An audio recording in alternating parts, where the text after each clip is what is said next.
Hi friends, ഞാൻ നല്ലൊരു പരിപ്പ് വട കൊണ്ടാണ് വന്നിട്ടുള്ളത്. പരിപ്പ് 3 മണിക്കൂർ വെള്ളത്തിലിട്ട് കുതിർന്നെടുത്ത് കഴുകി വൃത്തിയാക്കിയതാണ്. ഇനി അത് നന്നായിട്ട് പൊടിച്ച് എടുക്കുക. പൊടിക്കുക ചതച്ചാൽ മതി. ഇടയിൽ ഇങ്ങനെ പരിപ്പ് കടിക്കണം. അപ്പോൾ മിക്സിയുടെ ജാറിലിട്ടിട്ട് ഒന്ന് ചതച്ചെടുത്തിട്ട് അത് അതിലേക്കുള്ള വല്ലുള്ളി, ഇഞ്ചി, വേപ്പിൻ്റെ ഇല, മല്ലിച്ചപ്പ്, പച്ചമുളക്, ആവശ്യത്തിന് ഉപ്പ്, പിന്നെ വലിയ ജീരകമാണ് അതിലിടുന്നത്, മുളക് പൊടി.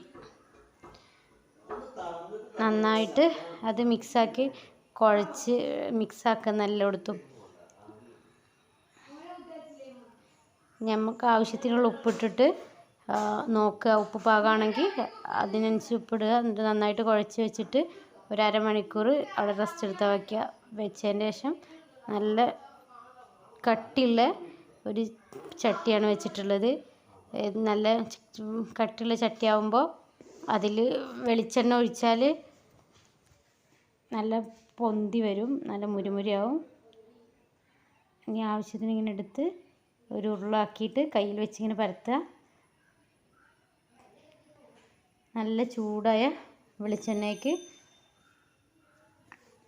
അതിട്ട് കൊടുക്കുക. നല്ല ചൂടാവുമ്പോൾ വെളിച്ചെണ്ണ നല്ല ചൂടായിരിക്കണം.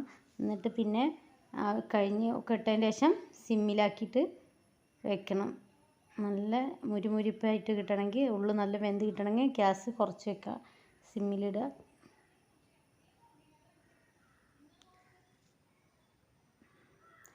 കുറച്ച് ഒരു ഭാഗം മറിച്ചിട്ട് കൊടുക്കുക. ചുമന്ന കളറായി വരുവോളം അടുത്ത ഭാഗം മറിച്ചിട്ട് റെഡിയായി. പിന്നെ വെളിച്ചെണ്ണയിൽ നിന്ന് കോരിയെടുക്കുക. പെട്ടെന്ന് ഉണ്ടാക്കാൻ പറ്റിയ ഒരു ഡിഷാണ്. എല്ലാവർക്കും ഇഷ്ടപ്പെടും വിചാരിക്കുന്നു. എൻ്റെ വീഡിയോ ഇഷ്ടപ്പെട്ടവർ ലൈക്ക് ചെയ്യുക, ഷെയർ ചെയ്യുക, സബ്സ്ക്രൈബ് ചെയ്യുക. അടുത്തുള്ള ഓൾ എന്ന ബട്ടൺ ഒക്കെ ഞാൻ പുതിയ വീഡിയോ കൊണ്ടുവരും. എല്ലാവരും എനിക്ക് സപ്പോർട്ട് ചെയ്യുക. എല്ലാവർക്കും ഷെയർ ചെയ്ത് കൊടുക്കുക. ഓക്കേ.